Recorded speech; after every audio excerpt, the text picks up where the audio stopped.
ছোট পর্দা ও ওটিটির জনপ্রিয় অভিনেত্রী সাবিলা নূর নানা রকম চরিত্রে অভিনয় করে এরই মধ্যে তিনি প্রিয় হয়ে উঠেছেন দর্শকদের কাছে। নাটক ওটিটিতে তাকে দেখতে দর্শকদের ভালোই লাগে, তবে ভক্ত দর্শকদের চাওয়া তাকে বড় পর্দায় দেখার। দর্শকদের সেই চাওয়াই কি এবার পূরণ করতে যাচ্ছেন সাবিলা? এদিক সেদিক মিলিয়ে তেমনটাই ধারণা করছেন অনেকে।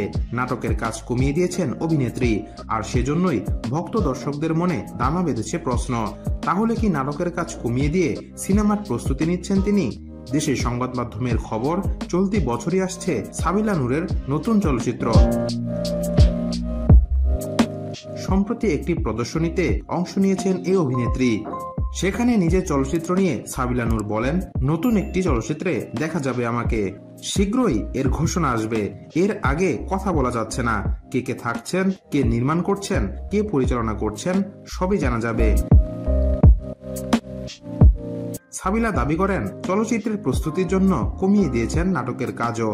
আগের চুক্তিগুলোর জন্যই ছোট পর্দার কাজগুলো সারছেন, তবে তার পুরো মনোযোগ এখন সিনেমায়। বর্তমান সময়ে চলচ্চিত্র প্রসঙ্গে সাবিলা নূর বলেন, প্রতি ঈদে ভালো ভালো সিনেমা আসছে, এটা আমাদের শিল্পীদের জন্য খুবই ভালো একটা খবর। আমরাও আসলে ভালো ভালো গল্পে কাজ করার সাহস পাচ্ছি। ইতিমধ্যে বড় পর্দায় বড় কাজে পাওয়া গেছে অভিনেত্রী সাবিলা নূরকে। বাংলাদেশ ভারতের পৃষ্ঠপোষকতায় তৈরি হয়েছিল মুজিব একটি জাতির রূপকার, এতে শেখ রেহানার ভূমিকায় অভিনয় করেন সাবিলা নূর।